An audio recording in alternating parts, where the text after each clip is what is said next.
Nasir electronics mobile shoppe furniture व e bike centre Salgari घेऊन आले उन्हाळी गुढीपाडवा धमाका ऑफर एक्सचेंज धमाका। जुना मोबाईल टीव्ही फ्रीज आणून द्या, नवीन घ्या फक्त 999 मध्ये आधार पे उधार।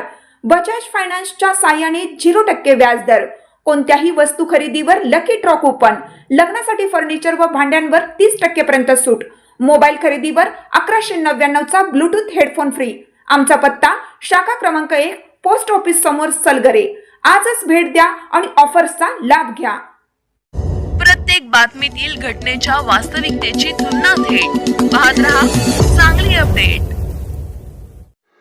शहरातील काँग्रेस कमिटीजवळ एका रस्त्यावर खुनाचे रील्स बनवणाऱ्यांसह तरुणांच्या टोळक्यावर विश्रामबाग पोलिसांच्या पथकाने कारवाई केली।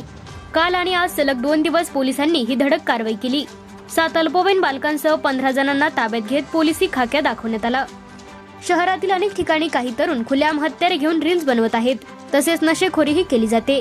त्याविरोधात कारवाईसाठी पोलिसांची पथके तैनात करण्यात आली आहे, परंतु त्या पथकालाही ताकाच तूर न लागू देता अनेक डार्क स्पॉट पुढे येत आहेत। काँग्रेस कमिटीजवळ एका पडक्या इमारतीत नशेखोरांचा दिवसभर धिंगाणा सुरू असतो। या ठिकाणी अल्पवयीन मुलांसह तरुणाई रील्स बनवण्यासाठी देखील येते। असेच एक रील्स बनवण्यासाठी एक टोळके येथे आले होते। त्यांनी खुनाचा सीन उभा करत रील्स केली। ही बाब काहींनी उघड्या डोळ्यांनी पाहिली। त्यानंतर विश्रामबाग पोलिसांनी त्या टोळक्यावर कारवाई केली। आज दुपारीही काही जण नशा पाणीसह रील्स बनवण्यासाठी आल्याची माहिती पोलिसांना मिळाली।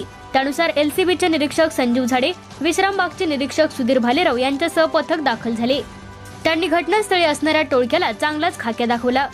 त्यानंतर त्यांना पोलीस ठाण्यात नेण्यात आले। त्यांच्या कुटुंबियांना कृत्याबद्दल माहिती देण्यात आली। दरम्यान पोलिसांच्या या कारवाईमुळे खळबळ उडाली आहे।